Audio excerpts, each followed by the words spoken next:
Hey guys, Sen here. Today we're making our return to the clan capital, and what better way to do it than using one of the troops of all time, the Mountain Golem. And today I have what is probably one of the most incredible attacks using the Mountain Golem you will ever see in your lifetime. Let's hop straight into it. Alright, here we go against a maxed out barbarian camp. Everything here is level 5 with the exception of those level 3 walls, which do not matter for this attack. And we are going in with the Mountain Golem to show us the way. Starting off with the Larry Barrel, we don't use a ram because we only have one ram to try to test for traps. We can instead just use one of those barrels. Because that's a max spear thrower, it pops open that Larry barrel so that one barrel worth of Larrys gets blown up and the rest are able to take out that spear thrower. Then the next barrel goes in for that multi-cannon. This time we use a ram to try to test for any traps, but there are none, and those Larrys are going to blast open that multi-cannon for me and go ahead and distract those defenses up the right side so we can drop down our Golem before those splash defenses melt through those Larrys, so that Golem has a little bit of tanking on his approach and he blasts through those defenses. Then we use 3 rocket balloons up the left side defenses. Because the Mega Tesla pops, we're not going to be able to grab that multi-cannon over there, but we get it so low to where we can just use one zap. I actually knew I had one spare zap over the course of 2 hits, and we can use that to finish off the multi-cannon before it poses any trouble for us. And look at that juicy backside once the Golem clears through all those point defenses. Air bombs, air defenses, rocket artilleries, giant cannon, so much stuff that is splash and air targeting that doesn't do much damage to the Mountain Golem. With the help of the rage spell and walking across the river, the Jesus Rock can go over small rivers like that. He goes in and he is clearing house on the backside, one shots that rocket artillery, one shots that max Mega Tesla. He's taking a lot of damage now from those Mega Teslas and that spear thrower, but he is cleaning house. Another mortar. We just want him to take out as many air defenses as possible. He's about to grab another one, and notice how we're using those zaps to stun that spear thrower. The zaps you can actually use to stun defenses, so even though we're trying to take out defenses on the backside, we can use those zap spells to help provide a little bit of distraction for that Mountain Golem as he splashes down those enemy giants, and he is finally going to go down. But with that death damage, he's actually able to finish off the air defense and that spirit thrower as well. And oh my goodness, look at how much damage he did. We're going to use one barbarian to open up the wall so we don't have to invest a ram for the next hit, but he cleared out that entire backside, destroyed so many Teslas, which are super nasty to rocket balloons.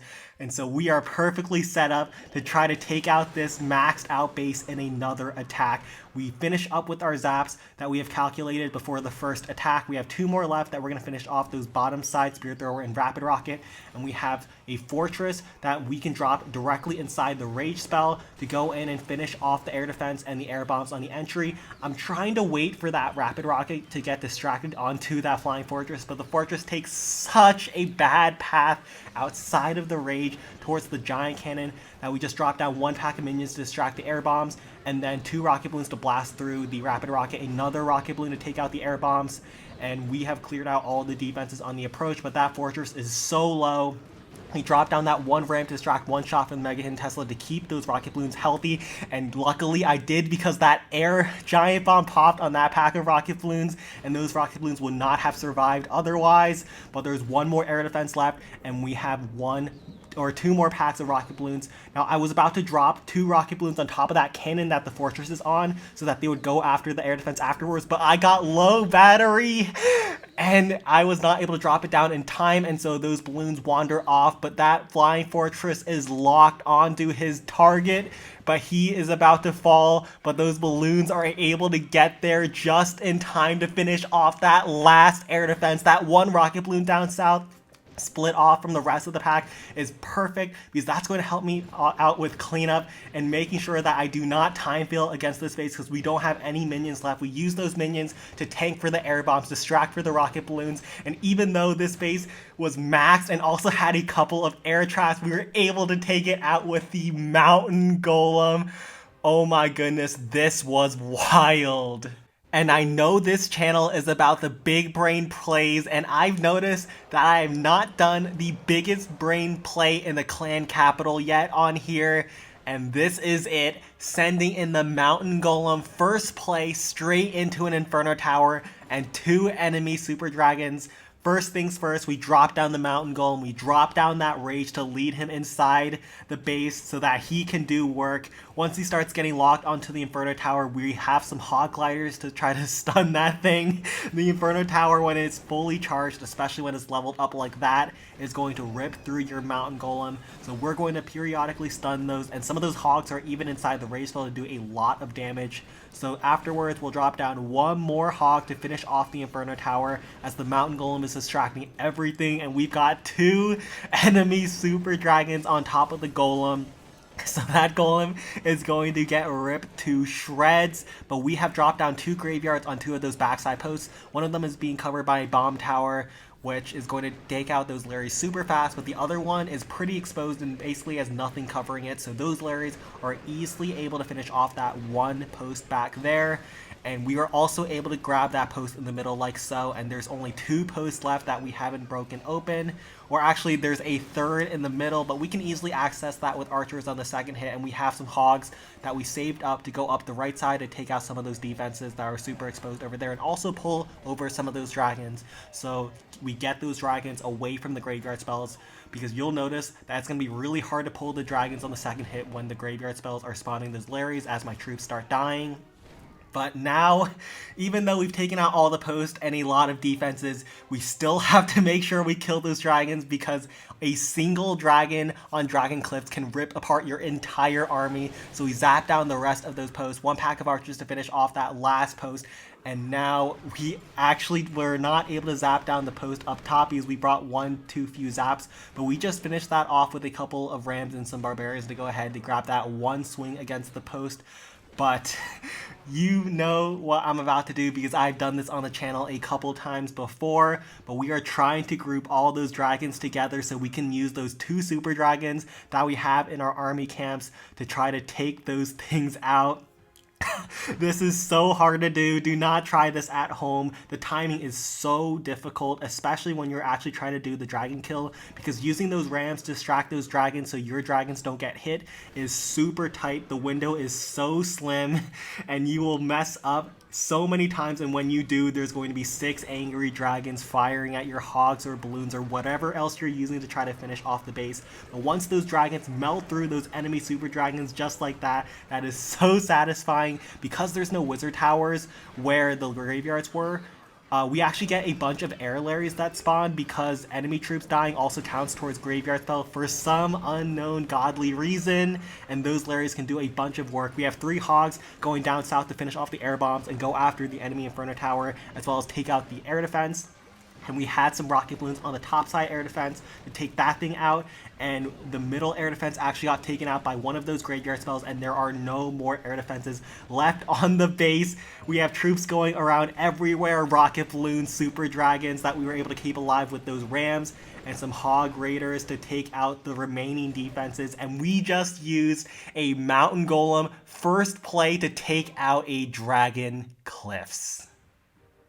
And here we go, once again, the biggest brain play in the clan capital. Golem first play, straight into Inferno Tower and an enemy super dragon. Once he finishes off the spear thrower, we can target that Inferno Tower with a hog glider. And also the glider can distract this air bomb, so we can sneak in an Inferno Dragon to melt through that enemy super dragon so fast under that rage spell. So we have blasted through 1 enemy super already. We're not going full meme mode this time. We're bringing 1 Inferno Dragon that can shoot down 1 of those enemy supers, but the other super is being guarded by these 2 air defenses, so I don't even bother with another Inferno Dragon. We're just going to use some hog gliders up the left side, point defenses to finish those things off, funnel in the golem towards this important compartment with all these air defenses and blast bows, and just hope that he has enough HP to tank this enemy super dragon and go in and claim his value. But he's gonna go in and blast through that blast bow, but because he's walking around this post over here that I wanted to take out, we're just gonna invest our last ram, open up the wall, get those barbarians in to take out that post while the golem is distracting all the defenses. But he's getting super low, but he clears out the compartment, which is all I needed from him. And before he dies, we have to make sure we get those graveyards down. Otherwise, we're not going to get any Larrys. He finally goes down, and it's time for the Golem Pinata to commence. As all those Larrys swarm those posts that aren't being covered by Wizard Towers and Bomb Towers, those dragons can't do anything as the Larrys get spawned from all different directions.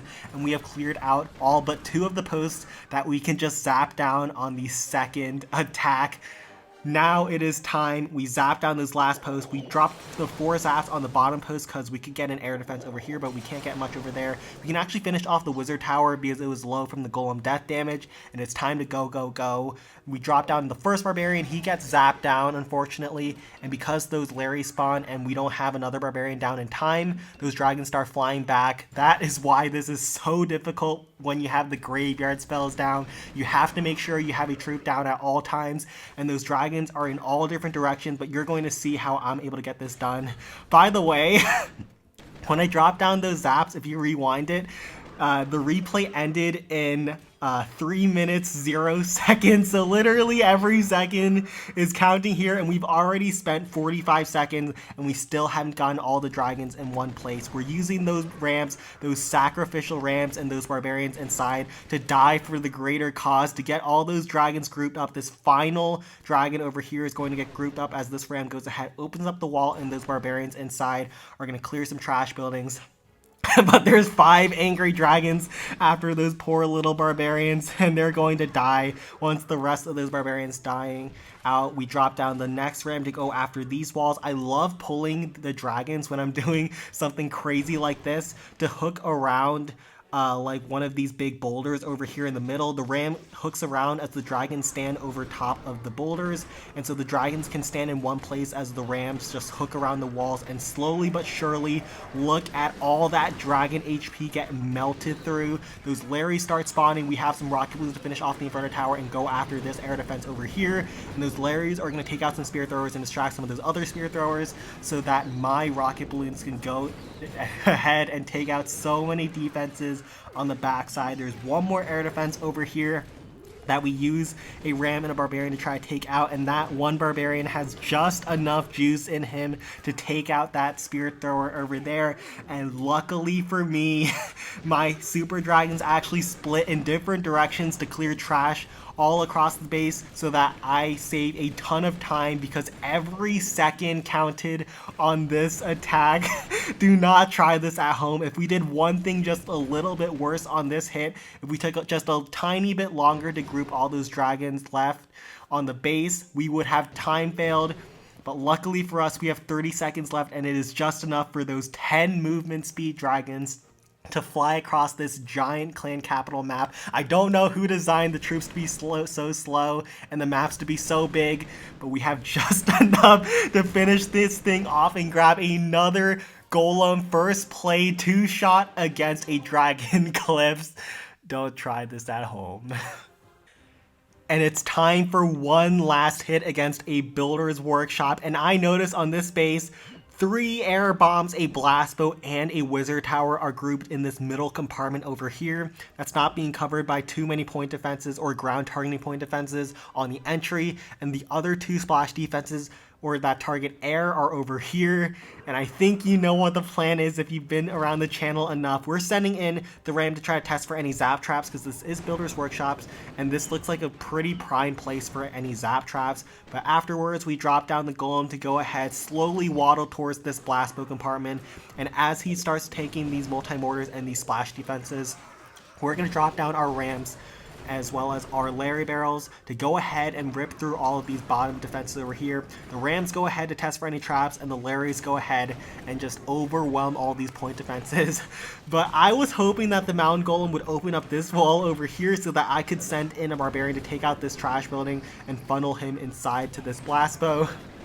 But man, sometimes the golem, he has a mind of his own. The Jesus rock walks over the river and ignores the wall, and unfortunately, as I drop down the rage spell, he swerves on me. and goes into range of the spear throwers, but that's not the main issue. I am praying to God that he does not go after this spear thrower and ignores all these splash defenses, but you can take a look at his pathing, and he is scaring me right now, but he makes the turn back towards the blast bow. He knows his job, and he's going after that blast bow, but because he's not standing in the range, he's going to take 2 shots to finish that off, but now he gets back into the Kool-Aid juice, and we're sending in some Larry barrels up the bottom side and the right side to finish off some spear throwers and tank for the mountain golem a little bit. 2 barbarians to snipe this cannon over here, but he's super low and he swerved once again to get out of range and is ignoring this air bombs and this wizard tower over here. But we drop down 2 graveyard spells on top of this backside blast bow. 1 up the right side to tank all of the splash defenses, and 1 up the left side to try to use those Larrys to do as much damage to that blast bow as possible. Because those Larrys also spawn in different places, they're also less susceptible to these splash shots from the wizard tower and the multi-mortar, but they're not able to take out the blast bow. But that was not the goal. The goal was to weaken that blast bow, which we did enough to where we can use our zap spells to finish off the blast bow, finish off the wizard tower. And it is time to go in with Manny the minion. As the Manny start dying, some Larrys also start spawning from the graveyard spells. And before they get in range of this air bombs over here, we drop down 1 Inferno Dragon to tank this wizard tower, and the rest of the Mannies to finish off the air bombs really fast outside of range of the rapid rocket. And it is time to pray that there are no small bombs on the backside. Most people do not set their traps to air as they should, but if there is a single trap set to air, we are doomed on this hit as the Mannies are rolling their way through. We also have a Larry barrel to distract these spear throwers that would otherwise one-shot our Mannies, and that'll also give us a bunch of Larrys to help reinforce the Mannies and also continuously distract those spear throwers. But now, luckily, our Mannies start splitting up, so even if there is one trap, we might be able to survive. But as those Mannies are starting to die out, we also get a lot of Larrys to reinforce them, and there's not much left on the base. We just have to pray this back section over here doesn't have one trap. We drop down that zap spell to weaken the air defense and stun it, and looks like we are good to go. The last air defense is not being covered by an air trap, and Manny the minion prevails once again. Manny the minion set up by the mountain golem to 2-shot this builder's workshop. Alright, I hope you guys enjoyed today's attacks, especially that mountain golem 2-shot against that maxed out barbarian camp. I forgot to mention this during the attack, but I'm pretty sure I would not have been able to take out that base in 2 attacks using any combination of troops other than Golem. So that Golem was key to taking that base down. Even Graveyard fell because Graveyard struggles against max bases. So the Golem came in clutch to allow me to 2-shot a base finally. I'm not just using him for memes. I'm using him to grab 2 shots against maxed out bases. But it has been a while since my last video. School has been kicking my butt, but I was finally able to get through that tough semester, and I have an entire summer ahead of me that I will be able to make a ton more videos on a regular basis, so stay tuned for that. I actually have a lot of attacks that I have recorded. I just haven't had enough time to get a voiceover over them, so I'm going to have a lot of work cut out for me in the coming days, so look forward to that. Make sure you join the Discord server if you haven't already, like and subscribe if you did enjoy today's video, and take care.